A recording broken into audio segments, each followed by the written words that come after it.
I'm thrilled to be joined by Dallas Price, a true standout in the North American tech and startup ecosystem. Dallas has spent his entire professional career working with and building over 100 startups, from ideation to growth phase, including taking on the co-founder role at Leo Prestte, where his team develops brand strategy, content, and identity systems for startups globally. Currently, he's on the growth team at Forum Ventures in their new venture studio, where his team is working to launch 8 seed stage startups annually. That all wasn't enough. Dallas is also currently leading the digital nomad life, serving entrepreneurs on the road and getting a taste for the different startup communities across the US and Canada. We'll discuss all of it, and I'll let Dallas get into the nitty-gritty about his path as an entrepreneur, his strategies for building successful startups, and his take on the current state of venture funding and building a scale-up in 2023. So without further ado, Dallas, welcome to the show. Thanks, Paul. Thanks so much. And really appreciate the intro. I think that, encapsulates most of my life at this point. So really appreciate that. Super excited to be here. Awesome. We're so thrilled to have you. Yeah, like I said, you have got an impressive resume. You truly are a standout, I think, in the North American startup ecosystem. I do want to start talking about that digital nomad life you have. But before we get into there, I'd love to learn more about just who is Dallas? Where did you begin? Where did you kind of get that taste for the entrepreneur bug? What motivates you? And how did you get into the whole scene to begin with? Yeah, so my journey into tech wasn't super straightforward or like a very clear path.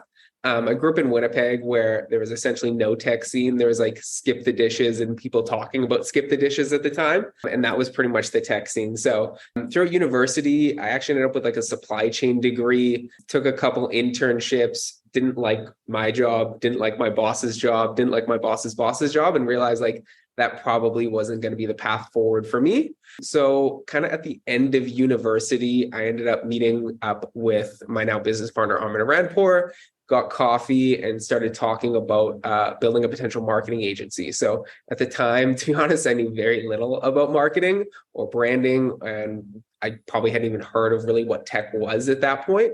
And basically that kind of started out on like the entrepreneurial journey. We were young and naive. If we knew what we knew now, we probably never would have started. But in having to start, we failed pretty poorly the first year. Ended up losing money of all things, which is actually kind of hard with the service business. So it's actually kind of impressive that, we managed to lose money in the first year. So but I mean, hey, when you lose money, you eventually have to figure out how to make money. So, maybe if we broke even, we never would have continued with that journey. So it definitely forced us to figure some things out. And that's kind of what led us into tech. Was basically the first year, full stack marketing agency. We'll pretty much do anything for anyone who will give us money. And then eventually through some research and just like talking with enough people, we realized that we had to niche down. And at the time I was getting super into tech. I listened to like a Y Combinator podcast, listened to Sam Altman. I was like, tech is everything. Tech is cool. This is exactly what I want to get into. And from there, I was kind of hooked. And that led us to niching down the agency. And we started basically focusing only working with startups, mainly around brand strategy and content strategy.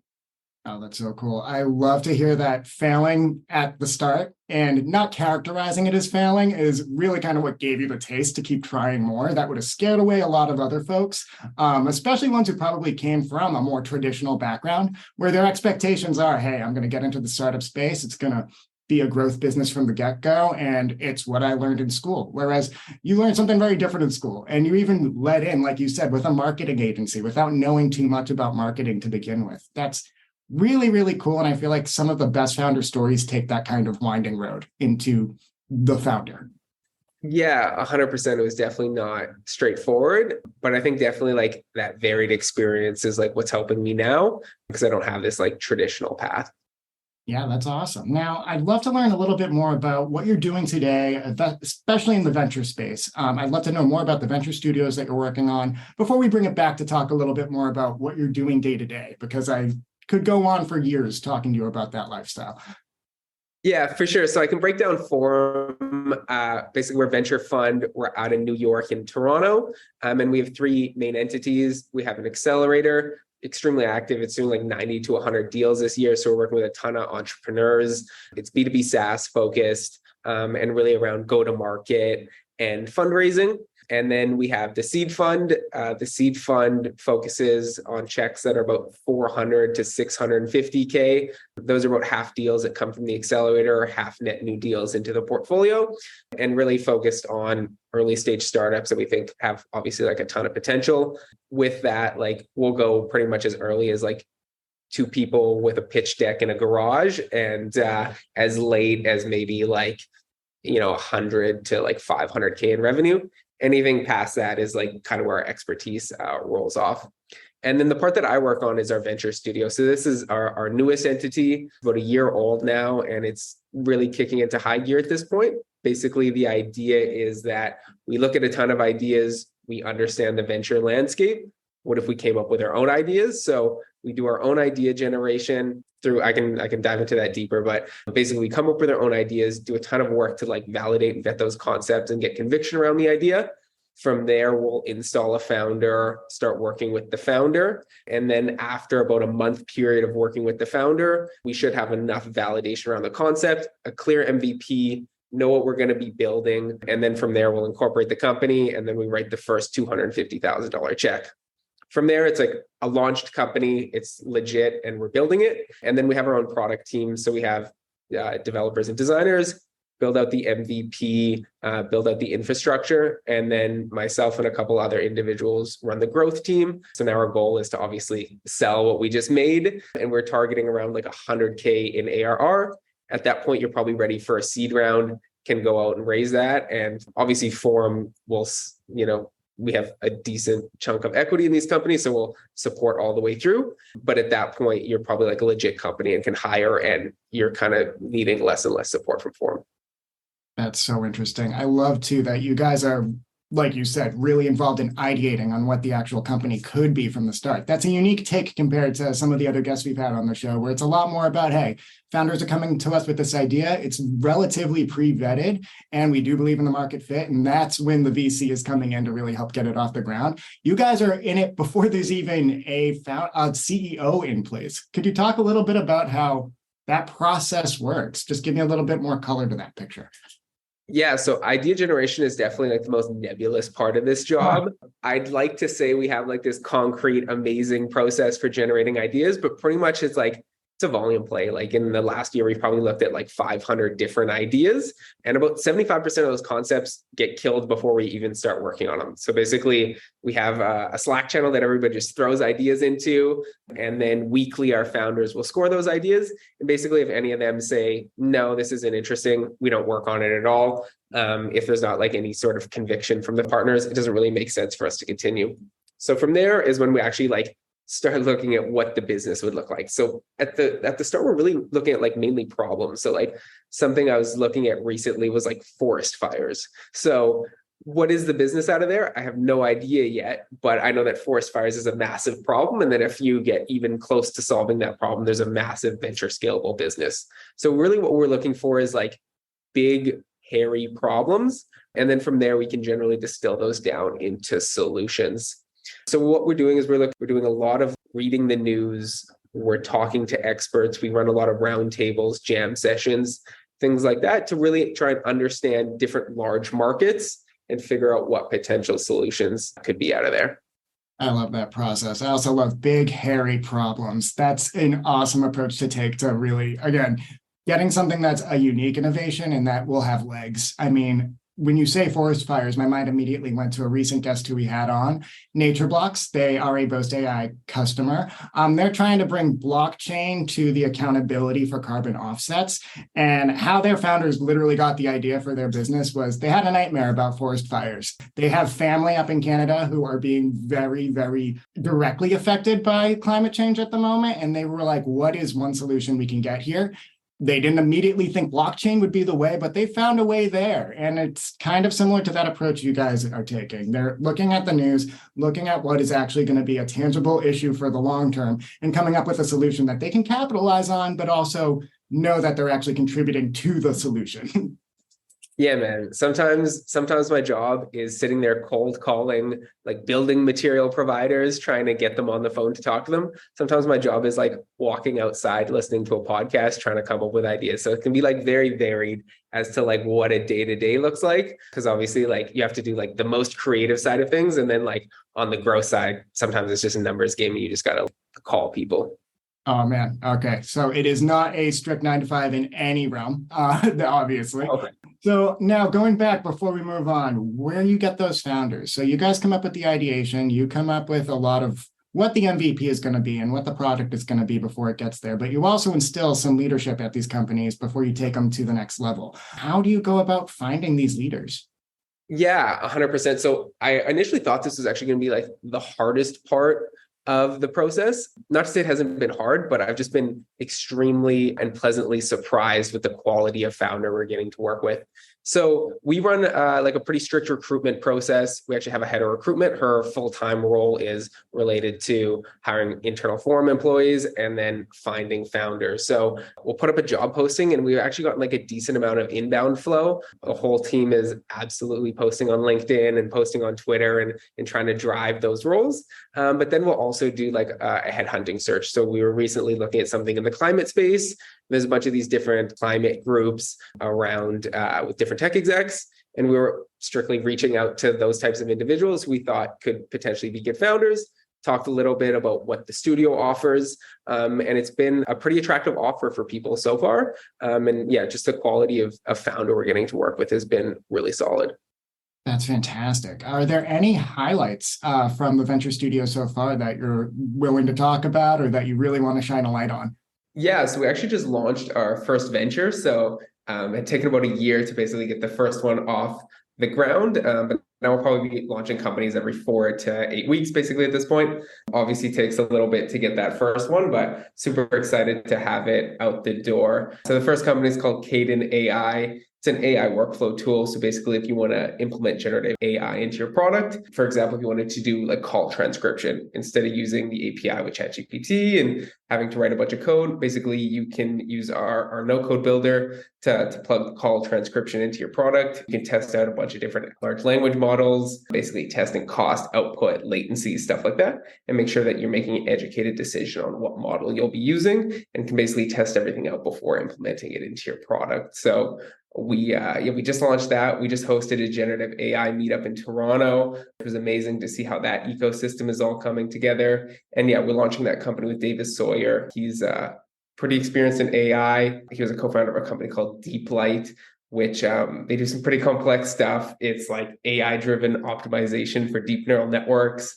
Way over my head from a technical perspective, but they ended up raising, about $9 million. Super excited to be co-building with him. That's so exciting. Now, bringing it back to Dallas. Now, I have mentioned multiple times now, you're a digital nomad. You're on the road. You are pretty much leading this venture studio, again, from wherever you've landed most recently. I know right now you're in Tulsa, but could you tell me a little bit about how you're navigating this lifestyle, how you are working for the venture studio and coming up with these new ideas and working with founders and getting these businesses off the ground from the road as a digital nomad?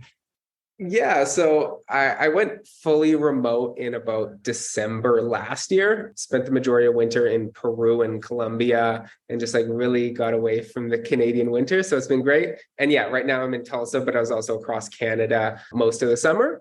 And honestly, it's been just like a really interesting experience. There's definitely like a bunch of highlights and like the amount of tech conferences I've gotten to go to. I started in Winnipeg, and then there's Uniting the Prairies in Saskatoon, and then Adventures in Calgary the next week. There's no way if I was centered in Saskatoon or Winnipeg still that I would have gotten to go to both of those. It just happened to be that I was working my way out to Vancouver, and it just all lined up really well. So just the amount of founders and ecosystems I've gotten to be a part of has been, just amazing. And it's just really cool to see kind of coast to coast what's happening in Canada, and just how every ecosystem is like really seeing growth. Not to say there's not a bunch of work still to do, but it is great to see the growth that's happening. And then from like a day-to-day perspective, like I try and keep my schedule as like normal as possible. So if you're looking at my life, whether it's Colombia or Peru or Tulsa, I mean, my 9 to 5 is pretty similar. I try and wake up at like a similar time. I don't bounce, whatever time zone I'm in, I just pretend that's my regular time and I don't try and shuffle it too much. And then from there, yeah, I mean, I'm up at 7 at the laptop at 8. Somewhere there's a gym session in the day. And then, sometimes I'll work a little bit at night. But yeah, pretty much I just try and keep like Monday to Friday as like pretty standard. And then the weekend is where you get to go explore. So obviously, like whether you're in Columbia or Tulsa or Vancouver, the weekend is your time to go do whatever you want. And yeah, it was definitely interesting at the early stages getting kind of that schedule down. But once you get it kind of into like a regular schedule, it's like, yeah, I get to a new place, I get groceries, I unpack, and you kind of figure out where the gym is, and you're kind of setting up your life for whether it's a month or a couple weeks, wherever you are. And I think it's just important to get that like routine and schedule down, because the last thing you want to do is like really screw up your work schedule. Totally. Yeah. And I think, again, like you had mentioned earlier, there's no standard 9 to 5. Sometimes it's as much as listening to a podcast, going for a walk, and then getting the ideation in there. Sometimes, though, I'm sure you are sitting at your desk in meetings on Zoom calls for hours on end. You can't escape it no matter where you're working, I imagine. 100%. Yeah. And I mean, whether I'm in Columbia or I'm in Tulsa, like the workday looks generally pretty similar. No, I feel that. Yeah. At Boast AI, we are a fully remote company. We have been pretty much since everybody went fully remote at the start of the pandemic, but it's afforded us so many of the opportunities too that you listed out there. I'm relatively new with the company. I started back in February, actually, but I've been able to go to so many events. I've been able to go up to Montreal for Startup Week. I was at Collision a few weeks back. It's given us the ability to put that money that we would be putting into physical real estate probably, and to actually meeting founders where they are and on their level. And it's something that's, I think, the most valuable to what we do at Boast AI, because again, we are brought to you by founders. A lot of the people who do a lot of the day-to-day work here at Boast are founders in their own right. They've done the whole scale-up situation. They've brought companies to the growth phase, and then they've come and they've helped us out here. So a lot of simpatico, I think, in both of our missions, speaking to that. 100%. And you'd never be able to build that team you're building without having a remote team. Like I know you're out of Boston. Like if they were just hiring in Vancouver or Toronto, they never would have been able to find you, right? Like our team is scattered, like South Carolina, Winnipeg, Toronto, Vancouver, Ottawa, like New York, of course. Like we're all over the place. So you'd never be able to assemble this group of 25 people if you were hiring for an organization that's at a physical location. Absolutely. And you benefit so much from it. It levels the playing field. I feel so lucky to have found a Canadian company that does exactly what I want to be doing and gives me the opportunity to have these conversations. Again, I'm in Boston. We're based across North America, and I'll probably be in LA in a month and then back up in Calgary. And then hopefully I'm thinking Texas after that. It's just my vacation roadshow pretty much is what I'm angling for at this point. But it's really cool. And I just love that we have the opportunity. But again, it's good for business. It keeps us agile. It keeps us flexible. All of those fun buzzwords that we love to say in the startup community, but it's very true.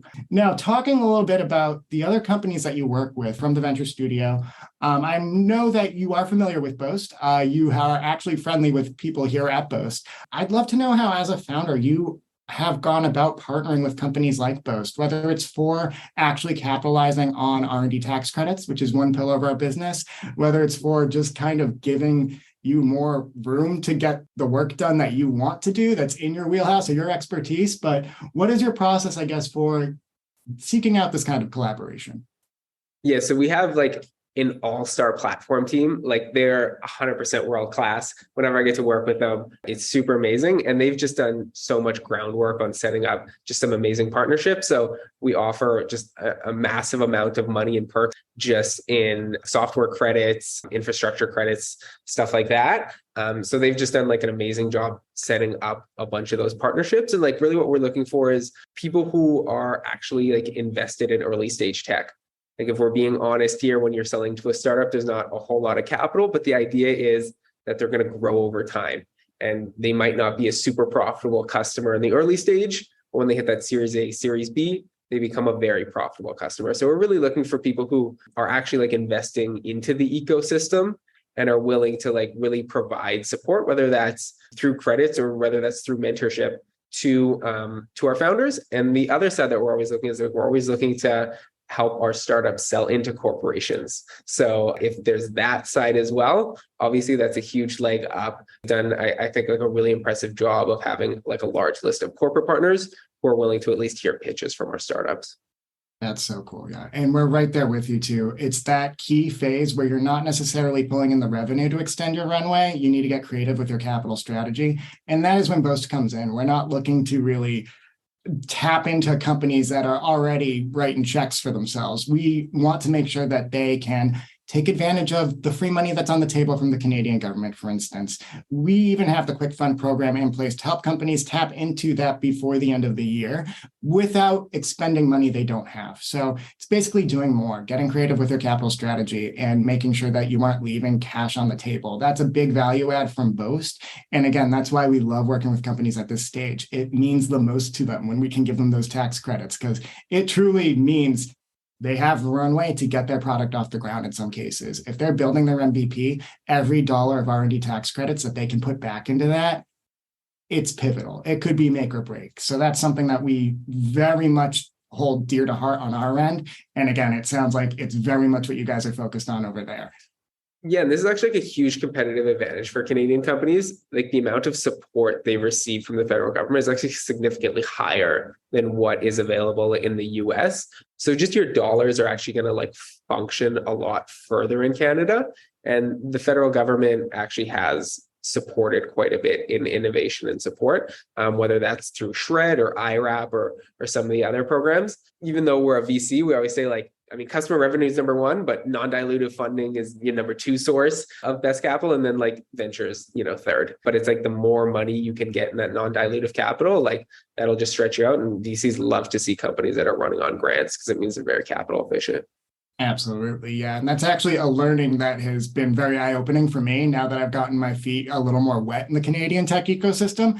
I'm just amazed at how much funding is on the table for Canadian startups. The government is truly in the business of making sure that innovation not only happens, but it gets off the ground. It stays in Canada on one hand, but also just that Canadians are able to enjoy the benefits all around, whether that's more jobs in the region, whether that's just more tax capital. All the above. Canada wants to make it happen. And not to say that the US environment for startups is less friendly or that the tax credit system is less friendly. They're very different. And I think they're also in a state of flux, which kind of brings me to my next line of questioning. I'd like to blow it up a little bit and talk a little bit more about the state of startups generally. You've been on the road. You have a perspective on what is possible when you're a CCPC, if you start in Canada, if you leverage those Canadian tax credits. We also, I think, have a little bit of a shared perspective perhaps on what US companies are up against in terms of being a startup in 2023. Could you shed some light, whether your personal opinion or just from being in the venture studio, on what the current state of startups is and what tips you'd maybe say for founders trying to navigate it today? Yeah, so the market is still definitely tight. That has not changed. I'm thinking like, the majority of VCs are, at their place in Lake Tahoe. They don't get a lot done during summer anyways. So I'm really excited to see like September, what starts happening. Public markets have obviously like really rebounded the past month. So I'm thinking that we could see, more of an influx of what's going on kind of around September. And I'm really looking forward to, I think things got like crazy in 2020 and not in a good way, where we just saw massive amounts of capital going into companies that never should have been built. You had your like 15-minute grocery delivery startups that were like spending $100 to acquire a customer that's worth $30, and like it never made sense. But I think we've actually gone too far into the other side now, where we're looking for like profitable companies at like the seed and Series A stage. And I don't think that makes any sense. The whole point of venture capital is that we're investing in companies that really wouldn't exist if it weren't for venture capital. These are companies that are taking large risks, developing innovative technologies, and they need upfront capital to build out those products and invest in growth ultimately to become, a large company. So I'm really looking to see things like, I think we swung the pendulum too far over into this, like looking for profitable companies when they shouldn't be profitable. If your CAC and LTV are out of line, of course we shouldn't be investing in that company. But if you're running like a 3-to-1 LTV to CAC, this is companies that we should be pouring money to, regardless of whether they're losing money. And if they're losing money over the course of, that year, but the customer is making up that value over a couple years. These are the companies that we should still be investing in, regardless of whether they're profitable at their Series A. Absolutely. I love the way you put that. It's about finding that happy medium between the CAC and the LTV and just making sure that these companies, it's not swinging back one way or the other in terms of where we've been over the past 3 years. I was looking at some charts about just Q2 investments from VCs into some key Canadian markets and how they went down in Q1. It was a dry well, basically, if you were in Toronto or Vancouver. And they're back up again. It's a lot of mega deals, and it's a lot of just companies that it's just like, oh, they've proven profitability, have all the money. That's kind of been the road. It's a huge swing in a different direction, just quarter to quarter. I think in the next quarter, I agree with what you're saying. It's going to level off a little bit more, and we're going to find a little bit more normalcy. I think so. I mean, ultimately, nobody really knows these things. But yeah, I think like at the seed stage, there's still like a fair amount of deals being done kind of throughout this, just because there's always kind of seed deals being done. But I think we're going to see like seed get back to fairly normal. But I really found that like A/B stage was like really hairy. I also think it's just we've normalized a little bit on down rounds, that more and more companies are taking down rounds. And it's not a reflection of the company or their revenue or their trajectory. It's literally just the market has priced companies at a different value. And that's fine. Like if you're moving from, I don't know, a $15 million valuation to like a $12 million valuation, but your revenue's up 50%, it's like, okay, your existing investors might not be thrilled about that, but that means this company is going to continue. And ultimately, the company's not going to exit for another 3 to 10 years anyways. So I don't think we really need to worry about the valuation at that exact moment. Sure, it'd be nice to get a $20 million valuation instead, but the market's just not there. And these companies still need funding to grow. So I think that we've like normalized a little bit around down rounds, and I think that's healthy. And I don't really understand the stigma around down rounds ever, but I think that we've just realized that the market is pricing companies differently, and that's fine. Absolutely. All right. So I know we're coming up on time almost, but I'd love to know, what is your top suggestion for founders given the current market? I know it's August. Like we said before, VCs are primarily up in Tahoe or up in Wyoming, wherever they are vacationing and getting some sun. But going into the fall, what would you tell founders to maybe prioritize in terms of getting their books in order and getting ready for maybe more activity? Can I just be like the worst person ever and say get profitable? No, I think that like healthy growth is like what you're really going to have to focus on. And it's like, you can't be doing the growth at all costs method. You need to be sustainably growing. And whether you're still burning some amount of cash, I don't think that's a problem, as long as you're, continually investing in R&D, continually investing in growth, and ultimately expanding your TAM. I mean, like if you want to stand out to VCs, like I don't think there's any magic bullet here. It's still team traction and market. Yeah. And I guess say you're an AI company is probably the other thing that will get you in front of everybody. I'd actually say to do the opposite. If you're actually an AI company, be an AI company. If you're not, just let that go. Don't try and pivot or build some weird feature to say you're an AI company. Just be the company you are and be the company that makes sense. And just because the market's down doesn't mean that great companies still won't be built. Absolutely. Yeah, it's just funny. That point about AI is one that has been echoed among several guests now that we've had recently. Yeah.